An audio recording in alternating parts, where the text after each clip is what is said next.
Hey everyone, welcome to Wax Pack Wisdom. I'm Jake T. O'Donnell. Today we're going to open this rack pack of 87 Topps Baseball. There are 3 different packs in the old rack pack there. Contains 49 cards.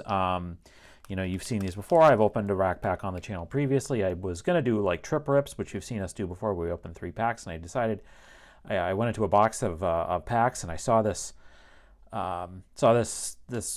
rack pack and it was like, okay, well, I'll just open this one because it's got 3 in 1, and there's a Hall of Famer right on the top of this one. So we're going to open that in a second. I did just want to mention before we get into that once again that if you are watching this before December 15th, 2024, you can get in our 500 subscriber giveaway, and I'm going to be giving away one of 5. You could win one of 5. I'm giving away all 5 of these slabs, but you could win one of these 5 slabs: 72 Clemente, 77 Topps Bruce Sutter Hall of Fame rookie, 83 Topps Wade Boggs Hall of Fame rookie, 87 Donruss Bo Jackson star rookie, rated rookie, and then an 93 Topps Jeter rookie. So I'm going to give away all of those. One person can win one, or will win one of those. You can't win more than one of them. Just go to the link in the description below and you will find out more information about how to enter. Again, that is going to run through December 15th, 2024. If you watch after this, then we'll have already picked a winner and you'll be out of luck. So don't miss it. There's the rules of how to enter in are in the video description of the link. That's in the description of this video. So let's open up this rack pack and see what cards we can pull. And again, like I said, right off the top of the first one, we have a Hall of Famer in Kirby Puckett. Great shot there with the red helmet and the kind of what are those? What do you call those things? Those sleeves? I don't really know. I don't really see them too often. Puckett got off to a hot start in his career for sure, and was a great hitter for the duration of his career. And both his career and life were cut short, but he did make it into the Hall of Fame, and just definitely a great hitter. Don Slott was a catcher, right? A lot of years with the Royals. I think he was with the Rangers, and he was with the Pirates as well. Mike Krukow, who I think is a broadcaster with the Giants. Ray Knight, third baseman with the Mets, coming off of the World Series championship, in which he was a prominent figure in the 9th inning rally in Game 6, or sorry, the 10th inning rally in Game 6 that ended with the ball going through Buckner's legs. Dick Schofield, I believe his was baseball family, his father or uncle, I think, played in the big leagues. So there's Cecil Fielder. I think this is technically Cecil's rookie, right? So we'll put that right there. Cecil got off to kind of a later start in his career because he played in Japan, I believe, right? And then came over to America. And yeah, I think this is either his rookie or one of his first cards. And he was just a very consistent 30 to 40 homer hitter for a lot of years. You see him there. He's, let's just say he kind of got a lot bigger as the years went on. And so this is kind of a cool card. Again, nice to get Cecil Fielder's, I think, effectively his rookie. He may have had a traded card in the 86 set. If folks in the comments know more about that or can shed some light on exactly what his rookie card is, I would appreciate it. But again, few years with the Blue Jays, I think remembered mostly for his years with the Tigers. And maybe he may have gone to Japan after he played in Toronto, now that I think of it. Again, folks can clear it up in the comments for us. I'm just going to kind of lean in a little bit more here so you get a better shot of those cards. So there you go. Kirby Puckett and Cecil Fielder, some good hits in this pack so far. There's John Shelby. Brett Saberhagen just came out like a house on fire in his career. You see him there in 85 with the Royals in the World Championship season. Brett's son was born during the World Series in which Brett won the coveted Babe Ruth Award, which I guess that was what they used to call the World Series MVP, I guess. I don't know. But you see there, just at the age of 21, 235 innings, 20-6 record, 2.87 ERA. just like I said, came out like a house on fire. Was just this outstanding pitcher for the Royals. I don't know that he ever quite lived up to that year again. I, of course, recall him from his time at with the Red Sox near the end of his career, and he was actually kind of a key contributor to the 1999 team that went to the ALCS. Speaking of the Red Sox, there's Joe Sambito, member of your '86 American League champion Red Sox, as a bullpen arm. So there you go. There's Tim Hewlett, the old White Sox uniforms there. Mike Smithson, '87. So one thing I should mention, obviously, with Kirby and Mike Smithson here is that the Twins are the world champions in 1987. Jay Howell. There's Lloyd Mosby, good fast runner, good outfielder. So there you go. There's Jim Leyland. So this, I think technically you could say that this is not quite his rookie card. I believe the 86 traded is his rookie. But his first sort of regular card here, I believe, this is Jim Leyland. So this is kind of more or less you could say that this is a Hall of Fame rookie card. But Jim Leyland, inducted into the Hall of Fame in 2024. Kind of just everything you would like kind of expect from a baseball manager, right? Just like kind of cantankerous, doesn't take crap. There's this incredible video from spring training of one of the years with the Pirates where he just really gets into it with Barry Bonds, and he's like, I'm the effing manager, and just dropping F-bombs left and right. Not a lot of guys, I think, could really stand up to Barry Bonds like that, but Jim Leyland certainly was one of them. Sort of famously would, rip butts in the dugout, and just like total throwback. 2013, the Tigers probably, they had a great team, and he retired after that year from managing, stayed in the game. I think he has still stayed in the game, but I love Jim Leyland and was so happy for him that he got in the Hall of Fame. He certainly deserved it. Vance Law, great Expos uniform there. I think first base, third base. His dad was Vern Law, who pitched for the Pirates for many years. So there you go. Dennis Leonard. And then Frank Viola. This is early in the career for Frank Viola, again, member of that champion '87 Twins team, and he is your, I believe pitches very well in that series. From New York originally, was a star at St. John's, was I think second round pick in '81, and then you can see he got off to a really good start in his career. He had some injuries, and he pitched for the Red Sox later on. So there you go. So that's the first of the packs in the Rack Pack.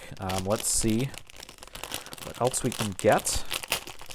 The next one starts off with Bob Melvin, who is you see him with the Giants there. He is currently the manager of the Giants. He spent years with the A's and also the Padres before currently managing the Giants. They've had a lot of upheaval in their front office. Buster Posey's currently running the front office, but they kept Bob Melvin around.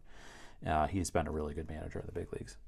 Joe Price, Bill Schroeder, Dave Bergman, I think member of the '84 champion Tigers, as a first baseman. I think him and Kirk Gibson spent a lot of time at that spot. Roger Mason. There's Dwight Evans with the '86 record breaker, earliest home run season. So let's look at that, what that's about. Red Sox leadoff hitter Dwight Evans hit the year's first pitch for a home run, the earliest in history.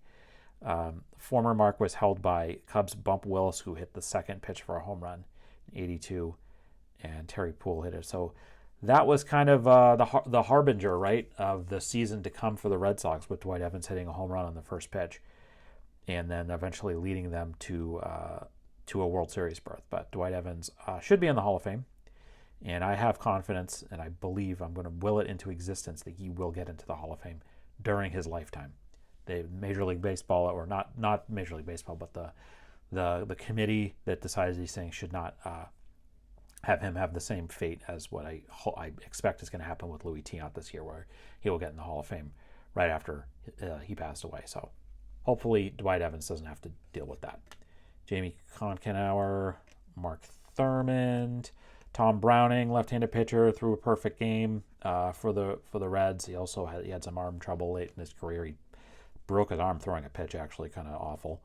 There's Joel Young. This is like the third straight pack that we've pulled a Joel Youngblood card. Again, if you missed this, I mentioned when I pulled him out of a pack of '83 Fleer, that he had a situation where he was traded from the Mets to the Expos, or I think it was the other way around, right? He was traded from the Expos to the Mets, and then played in both games the same day, and then, yeah, you see, it was traded from the Mets to the Expos, sorry, and then and got a hit in both games that he played in the same day. And then there was literally a card in the pack of 83 Fleer about that, and now I just pulled this card out of this rack pack of 87 Topps. Kind of funny, right? Calvin Schiraldi, Red Sox fans know who really is to blame for what happened in Game 6 of 86. Calvin Schiraldi, top of the list, along with Bob Stanley and John McNamara and Rich Gedman and Bill Buckner, kind of at the bottom of the list, you ask me. But anyway, there's Don Schultz. Larry Herndon was on the 84 Tigers as well, right? Yep. Outfielder for them. Ron Reynolds, Scott McGregor, and the last card is Darryl Miller. Okay. So let's move on to the last of the packs, the last of the group of cards, and then we'll wrap this up. But yeah, this has been pretty good so far. I got a few good cards. Let's see, the Giants leaders. I think that is, I don't know who that is. Is that Dave Rigetti? Maybe, I don't know. Yeah. Anyway, so there's speaking of Barry Bonds, there's Barry Bonds again. His rookie is the 86 traded, but this is his first regular card. So there you go. He was kind of a big deal right from the start. Was, I believe, like either the first overall pick or second overall pick of the Pirates. His father had played in the big leagues for many years. And he is this incredible talent right away. Again, yeah, he's 86 is when he gets his start in the big leagues. Kind of pretty much, didn't spend a lot of time in the minors. Yeah, 85 he's in the minors, and then he's in the big leagues right away in 86. Much can be said about Barry Bonds. What I will say about Barry Bonds is that he deserves to be in the Hall of Fame. The Hall of Fame is a museum. It is intended to remember the history of the game. He was doing what everybody else was doing at the time. He did not technically break any rules. He didn't break any rules that were enforced by MLB, that's for sure. And guys have been trying to get a competitive advantage since the beginning of time in baseball, and he did what other guys were doing to keep up. And so my opinion is that he should be in the Hall of Fame. Roger Clemens should be in the Hall of Fame. The guys who did violate the rules, Alex Rodriguez, Manny Ramirez, and were suspended, Rafael Palmeiro, I can accept keeping them out of the Hall of Fame, but I cannot accept keeping Barry Bonds and Roger Clemens in particular out of the Hall of Fame. It's a farce, in my opinion. And I don't think either of those guys will ever actually get in, but hopefully they do, because Barry Bonds is the greatest hitter, all-around hitter that has ever played the game of baseball. He's certainly the best I ever saw in person. I saw him hit one of the last home runs he ever hit in the big leagues in 2007 at Fenway Park. And yeah, that's my take on Barry Bonds. I welcome other people's opinions in the comments if you have thoughts about this, because I know that the thoughts are very, it's still a very heated argument, even though a lot of these quote-unquote PED guys are now kind of off the ballot. But anyway, Roy Lee Jackson, Steve Ontiveros, I think pitched for the Red Sox years later, Dale Mahorchik, Richard Dotson, who I think spent some time with the Red. There's been, so we have Schiraldi. Let me see if I can pull a Schiraldi card out of this stack. We have two of the guys here who were involved in the most, one of the most infamous plays ever. There you go, Red Sox fans. Hey, we won 4 World Series since then, so it's fine. Listen to me saying we like I'm on the team. Buckner had a great career.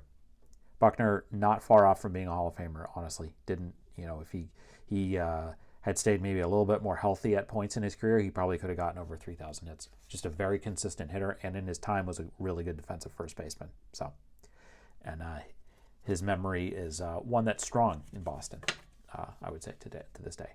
There's Robbie Thompson, rookie All-Star Rookie Cup, which is a cool pull. It's always cool to see the Rookie Cup card, second baseman. He was an excellent second baseman. Him and Royce Clayton formed a really potent double play combination for the Giants for many years. Okay. Urbano Lugo, John Stefero, Dave Van Olin, Juan Bonilla, There's Frank White, really good career, a lot of great years with the Royals, fast guy, and was a coach with the Red Sox for a few years later after that. And there's, man, wow. So we got the crew here. Everything I kind of just said, my feelings about Roger Clemens as a person, and kind of how I feel like he conducted himself with the Red Sox, notwithstanding sort of late in his career, and I'll just run through the last two guys here, Michael Aga and Charlie Kerfield. Notwithstanding, Roger Clemens, the best pitcher of my lifetime. Barry Bonds, the best hitter of my lifetime. These guys should both be in the Hall of Fame. Clemens, just the most consistently great pitcher for many, many years. And again, he was doing what everybody else was doing. So he should be in the Hall of Fame. Both of these guys should be in the Hall of Fame. People can disagree with me, and I would love to hear your takes in the comments. Please, let's get the comments going here. Do these two guys, Barry Bonds and Roger Clemens, belong in the Hall of Fame? Let me know your thinking. I think we can all agree that this guy definitely belongs in the Hall of Fame, though, right? Yes, we all agree on that. All right, thanks very much for watching, everyone. Again, please get in our giveaway. Check the link below, and you can find out how to get into the giveaway. And that's in the description. Also in the description, you'll see links to where you can follow us on all social media channels, as well as a list of our favorite nonprofits and charities. Please subscribe to Wax Pack Wisdom if you have not previously. Give this a like. We have some really cool stuff coming up on the channel, I think, like stuff that's different than what we've done before. So keep an eye out for that. Really excited. And thanks very much for watching, and we'll see you next time on Wax Pack Wisdom. Take care.